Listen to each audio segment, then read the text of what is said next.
Hi guys, welcome to another video tutorial with me, Clarice. In this video, we are learning how to let loose and create some beautiful misty looking pine tree mountains.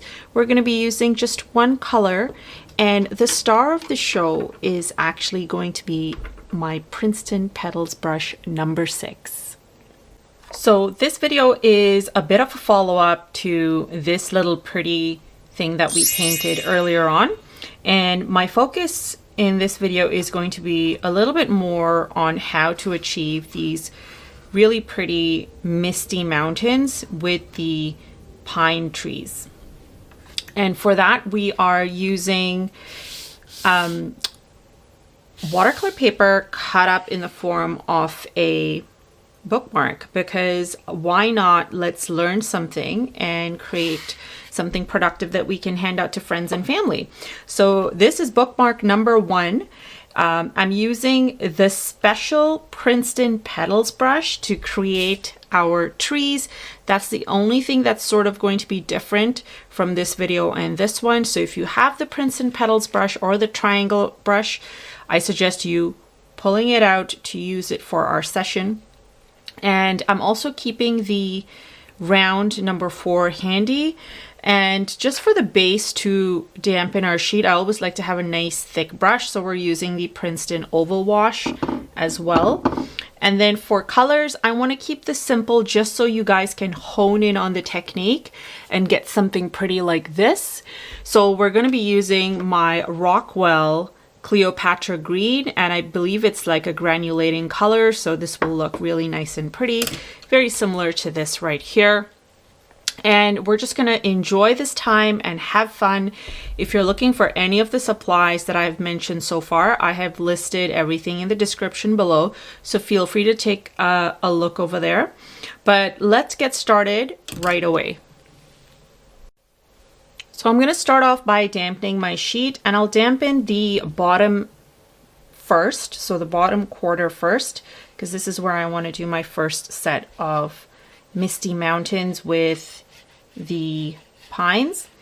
And I'm going to allow this water to sit on here for a bit. So just about like a quarter of this sheet is dampened, okay? Then I'm going to take my number 4, and I have some of this green on here already. So I'm mixing it about like a 30-70-ish mix. So 30% color, 70% water. And I'm going to sort of create a shape, a loose shape that looks like this. So big at the top and then kind of tapering off to the side. So we don't have a lot of room here, so I'm just going to start off to the side here. And I'm sort of zigzagging my brush to create this shape. Guys, I want to remind you, if you enjoy watercolor and you find it relaxing and you love doing fun activities that not only leave you with watercolor practice but also some artwork that you can share, please hit that subscribe button and hit the like button on this video, and you will get a lot more. Okay, so I've started with a lot over here, and look at that beautiful bloom that the watercolor is doing because our sheet is damp. Now I want this area to be light, so I'm not going to add too much here, but I'm going to add a little bit on here. And then what I'm going to do is get a little bit more water on my brush. And then I want to lightly use the tip of my brush and pull upward.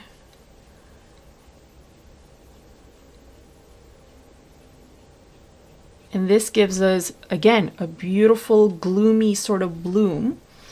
And it also gives us an idea of where there's like some faded trees happening in the back. Another thing to keep in mind, and I've said this many times, watercolor dries lighter. So you're gonna think, oh, this is super dark. Wait for it to dry, and you'll have a better idea of what exactly it's going to look like. So this is good enough for now, but I'm just going to dab a little bit more color at the top here just to be extra sure that everything is good. And then we're going to use our petals brush and do some magic. So here we go. Petals brush, nice fine pointed tip. And I'm going to start off with getting some color, of course.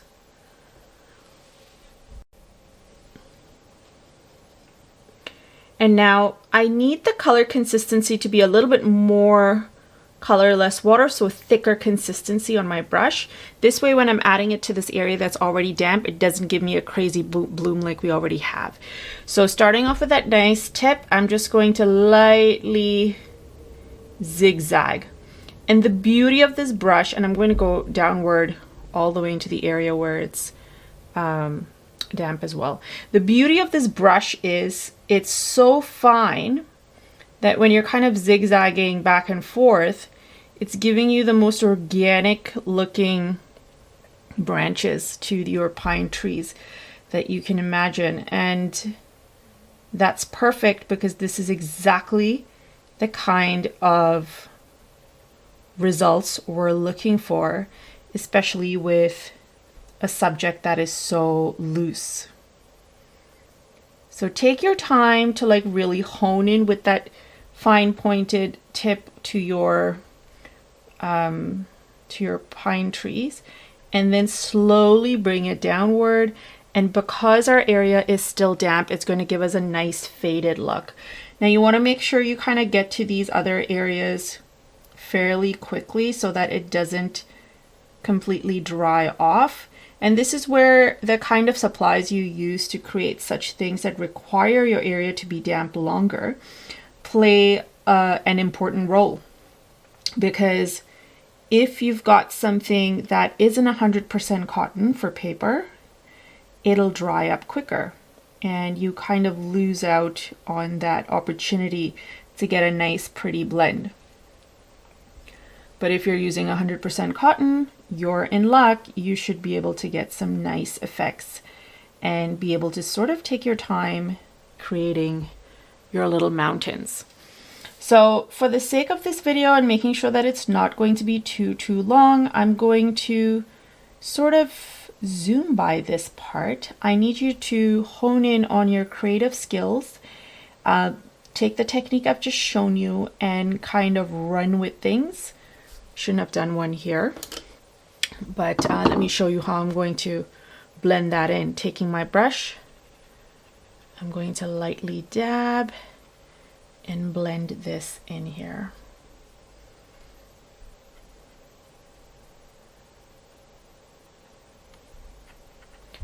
See how it's all blended in nicely. That is exactly what we want. We want a nice little fade happening. So I'm going to do one more kind of over here. This might take a little bit of getting used to. So feel free to take a sheet of paper and try using this Petals brush first, seeing the kind of effects you get, and then coming back and trying it out for yourself. Remember, don't be scared. This is just a sheet of paper. The more you do, the more you will learn and grow.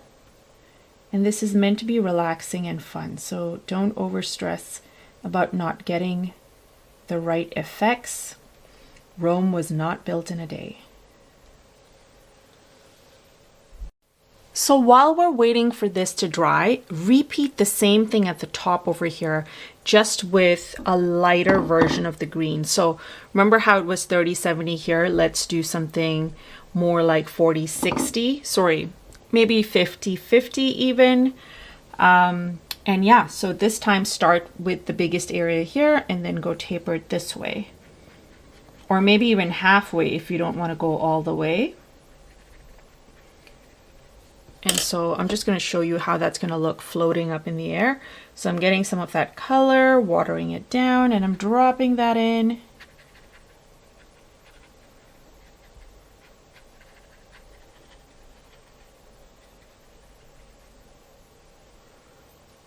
And moving the color around. It's so amazing to sort of allow the color to do its thing, but you do have a little bit of control with watercolor where you're able to sort of decipher using your brush, of course, and kind of guiding it along exactly where you want things to flow and go, especially when the subject matter is so freeing and loose like this. So now I'm taking some of that color, and just like we did at the bottom, we are sort of pulling this in to give us the illusion of trees. Notice the difference between how the tips of our trees look. When you start from the bottom up, it gives you a bloom at the end, versus up downwards, you get more of a tip. That's a watercolor tip, pun intended. All right, so now that that's done, I'm just going to drop in a little bit of color here and there, not too much. Remember, our goal is to sort of still keep this a lot lighter than what's at the bottom. And then just taking this brush and kind of moving the color around so we get a nice faded effect.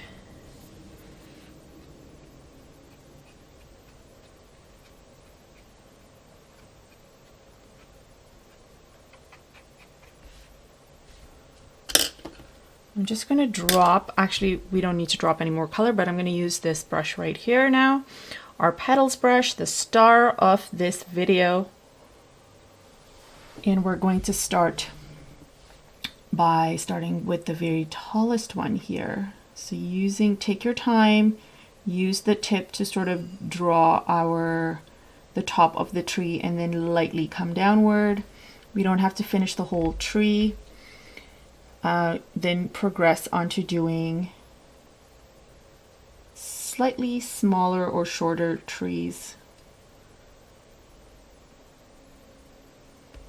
And you can sort of leave some areas blank, like you don't have to have a tree all along the edge.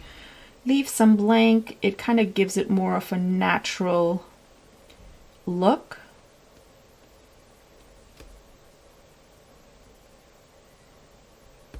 And then I'm going to show you something else that we're going to do at the bottom, which you can incorporate in the top or at the top as well.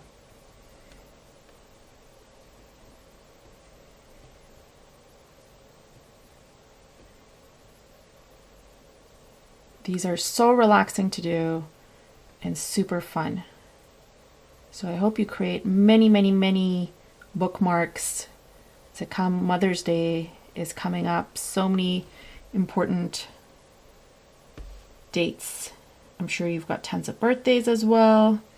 These make great personalized gifts.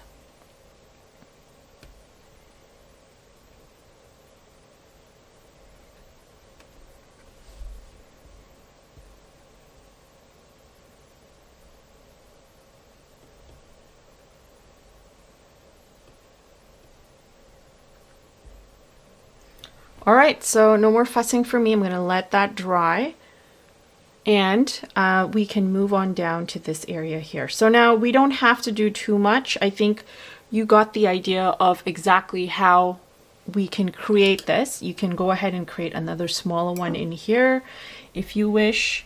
I would just make sure that when you're blurring out the bottom, that you get more of a seamless effect as opposed to something like this over here. Of course, I kind of like it, so I'm not going to stress out too much about it. It works for me. We just want it to sort of fade into white. Not fade into black like Metallica, fade into white. And we are done. Alright guys, so I hope you guys enjoyed this video. Let me know in the comments if the process to create these beautiful trees using our petals brush has made it any easier for you. I'd love to see your work, so make sure you tag me in it as well. And there will be more videos coming up with how we can use and best avail of the benefits of having a petals brush by Princeton. So stay tuned for more videos and make sure you hit that like and subscribe button, y'all. All right, so thanks again, and we will chat soon. Bye.